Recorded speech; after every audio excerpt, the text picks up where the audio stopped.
ഇന്ന് തന്നെ സബ്സ്ക്രൈബ് ചെയ്യൂ, നിങ്ങളുടെ പ്രിയപ്പെട്ട ഷോസ് കാണൂ. എന്റെ വയറ്റിൽ ജനിച്ച അവന്റെ സ്വന്തം കുഞ്ഞ് മരണപ്പെട്ടപ്പോ എന്നെ ഒരു വാക്കുകൊണ്ട് പോലും ആശ്വസിപ്പിക്കാത്തവനാ.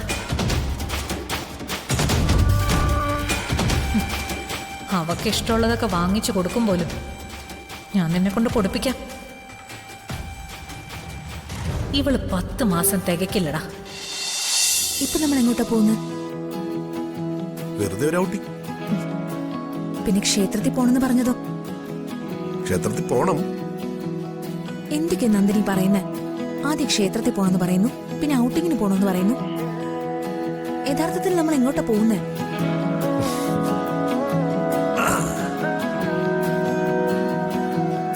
ക്ഷേത്രത്തിൽ പോകുന്നത് തന്റെ കഴുത്തിൽ ഒരു താലി കെട്ടി തരാനാ. അയ്യടാ, അതിന് ഞാൻ സമ്മതിച്ചത് തന്നെ. ആദ്യം എല്ലാം നേരെയാവട്ടെ, എന്നിട്ട് മതി താലി കെട്ടലൊക്കെ. ഒരുമിച്ച് ജീവിക്കാൻ താലി കെട്ടണമെന്ന് എനിക്ക് നിർബന്ധമൊന്നുമില്ല. പക്ഷേ നന്ദന്റെ ഭാര്യയാവുമ്പോ ഒരു താലി കഴുത്തിൽ വേണമെന്ന് എനിക്ക് നിർബന്ധമുണ്ട്. അത് പക്ഷേ നന്ദന്റെ മറ്റൊരു ഭാര്യ ഉള്ളപ്പോ ആവാൻ പാടില്ല. നിയമപരമായി ആ ബന്ധം വേർപെടുത്തിയതിനു ശേഷം മാത്രമേ എന്റെ കഴുത്തിൽ താലി കെട്ടാൻ ഞാൻ സമ്മതിക്കൂ. എന്നാ പിന്നെ ഈ ജന്മത്ത് അത് നടക്കുമെന്ന് തോന്നുന്നില്ല. എനിക്ക് ഡിവോഴ്സ് തന്നിട്ട് അവന്തിക നെല്ലിശ്ശേരി ഇറങ്ങിപ്പോകുമെന്ന് തനിക്ക് തോന്നുന്നുണ്ടോ? എനിക്കറിയില്ല. എന്നാ പിന്നെ ഞാൻ പറയുന്നത് താൻ കേക്ക്. ഏതെങ്കിലും ഒരു ക്ഷേത്രത്തിൽ വെച്ച്. അത് വേണ്ട. ഞാൻ നന്ദന്റെ കൂടെ തന്നെ ഇല്ലേ? നന്ദൻ എന്റെ കൂടെയും ഉണ്ട്. നമുക്ക് ഒരുമിച്ച് ജീവിക്കാൻ ഭാഗ്യമുണ്ടെങ്കിൽ അവന്തിക ഒഴിഞ്ഞു പോവുക തന്നെ ചെയ്യും. ഇപ്പൊ നമുക്ക് അമ്പലത്തിൽ പോയി തൊഴുത് നന്ദൻ പറഞ്ഞതുപോലെ ഒരു ഔട്ടിങ്ങിനൊക്കെ പോയി സന്തോഷമായിട്ട് തിരിച്ചു വരാം. അതുപോരെ? ശരി, സന്ധ്യയുടെ ഇഷ്ടം പോലെ ആവട്ടെ. പക്ഷേ ഞാനിത് പറഞ്ഞില്ല എന്ന് താൻ ഇനി പറയുന്നു.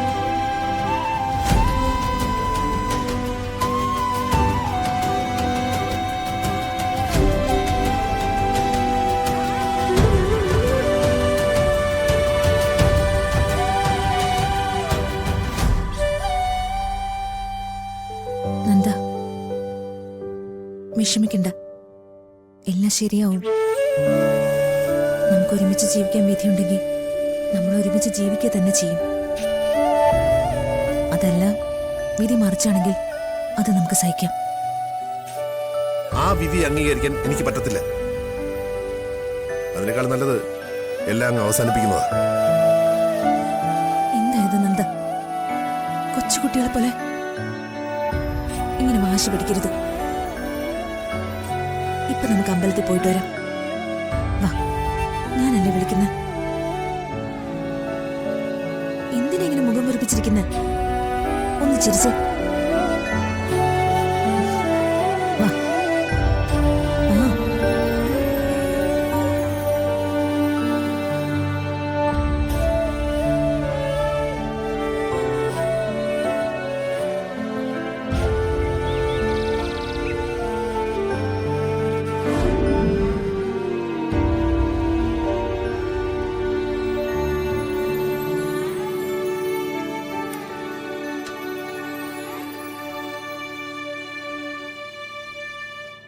ഹലോ. ആഹാ, പയ്യെ പയ്യെ സൂക്ഷിച്ച് എഴുന്നേൽക്ക്. ധനുഷ് ഇത്ര പെട്ടെന്ന് തിരിച്ചു വന്നോ? ഓഫീസിൽ പോയില്ലേ? ഇല്ല, പോയില്ല. ആ, എന്തു പറ്റി? അതോ, പോകുന്ന വഴിക്ക് എനിക്ക് നിന്നെ ഓർമ്മ വന്നു. ഓ, പെട്ടെന്ന് നിന്നെ കാണണമെന്ന് തോന്നി. വണ്ടി തിരിച്ച് ഞാൻ നേരെ ഇങ്ങോട്ട് പോന്നു. എന്റെ അമ്മോ, ഇങ്ങനെ തള്ളിമറിച്ചിട്ടല്ലേ ധനുഷ്? ഏ, സത്യം പറ, എന്താ തിരിച്ചു വന്നേ? ഒരു കാര്യമുണ്ട്. ഞാൻ ഓഫീസിലേക്ക് വണ്ടി ഓടിച്ചു പോകുന്ന വഴിക്ക് പെട്ടെന്ന് എവിടെ നിന്നോ ഒരു സ്മെല്ല് ഇങ്ങനെ വന്നു. എന്ത് സ്മെല്ല്? ആ, നല്ല ചൂട് മസാല ദോശ മൊരിയുന്നതിന്റെ മണം. ആ ദോശയിലേക്ക് കുറച്ച് സാമ്പാർ ഇങ്ങനെ ഒഴിച്ച് അതിലൊരു കഷ്ണം എടുത്ത് ഇങ്ങനെ വായിലേക്ക് വെക്കുമ്പോ കിട്ടുന്ന ഒരു രുചിയുണ്ടല്ലോ. നല്ല കായം ചേർത്ത സാമ്പാറിന്റെ മണം അതെന്റെ മൂക്കിലേക്ക് ഇങ്ങനെ വന്നു. എന്നിട്ട് ഞാൻ പെട്ടെന്ന് വണ്ടി നിർത്തി എന്നിട്ട് പോയി എന്റെ സ്നേഹക്കുട്ടിക്ക് കഴിക്കാൻ ഈ മസാല ദോശയെ വാങ്ങിച്ചിങ്ങ് പോന്നു. നോക്ക്.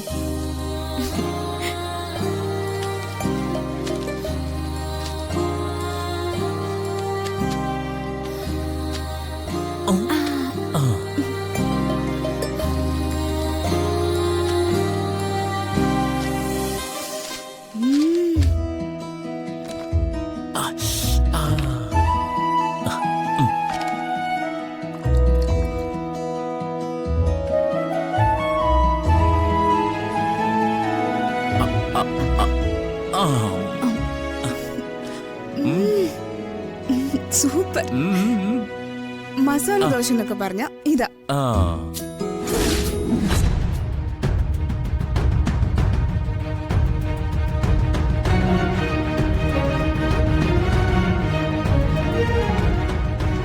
ഇനി നിനക്ക് എന്താഗ്രഹം ഉണ്ടെങ്കിലും എന്നോട് പറഞ്ഞാ മതി, ഞാനത് നടത്തിത്തരും.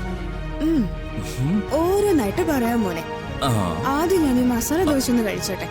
ഓക്കെ.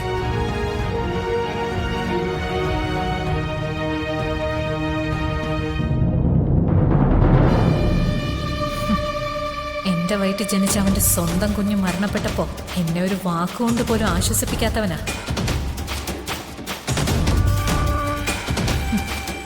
അവക്ക് ഇഷ്ടമുള്ളതൊക്കെ വാങ്ങിച്ചു കൊടുക്കും പോലും.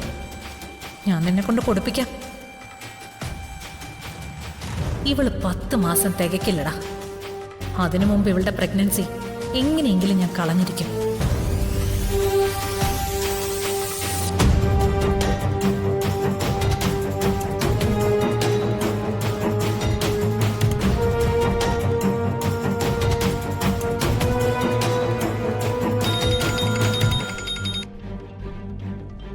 മൂർത്തി എവിടെയാ?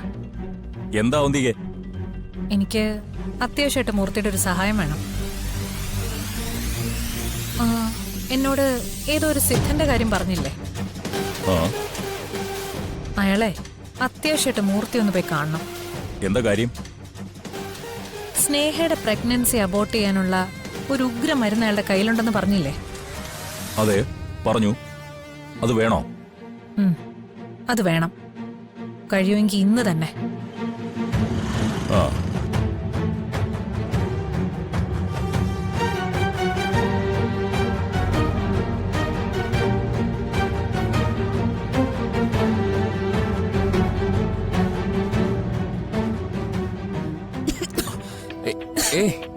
പതുക്കെ പതുക്കെ. വെള്ളം വേണോ?